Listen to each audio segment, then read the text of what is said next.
السلام عليكم. لا تنسوا الاعجاب بالفيديو والاشتراك في القناة تشجيعا لنا لنستمر بنشر المزيد إن شاء الله. السلام عليكم ورحمة الله وبركاته. أهلا بكم مع موعد مباراة الأهلي القادمة مع حرس الحدود في الدوري المصري الممتاز والقنوات الناقلة، وإليكم تفاصيل هذه المباراة ولكن بعد هذا الفاصل.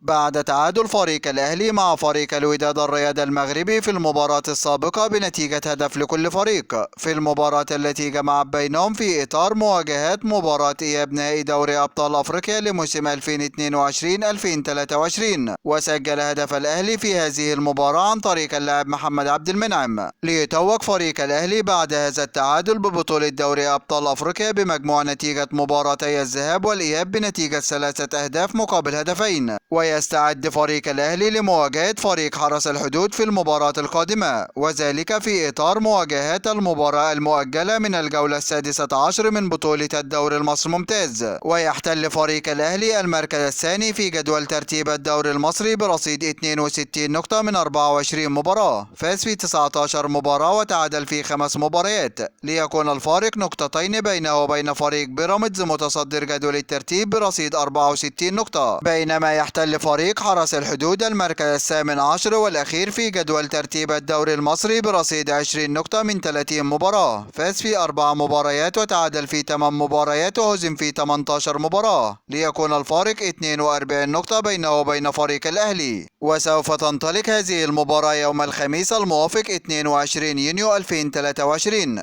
22/6/2023 في تمام الساعة 7:30 مساء بتوقيت تونس والمغرب والجزائر، 8:30 مساء بتوقيت السودان وليبيا وفلسطين، 9:30 مساء بتوقيت مصر والسعودية وقطر والعراق واليمن وسوريا، 10:30 مساء بتوقيت الإمارات وعمان. وسوف تقام هذه المباراة على ملعب استاد الكلية الحربية، وسوف تنقل هذه المباراة عبر قناة أون تايم سبورت. هذا كل ما لدينا عن موعد المباراة، وانتظرونا في موعد مباريات قادمة بإذن الله تعالى، ولا تنسوا دعم الفيديو بلايك والاشتراك في القناة وتوقع نتيجة المباراة في التعليقات أسفل الفيديو. دمتم في أمان الله، والسلام عليكم ورحمة الله وبركاته.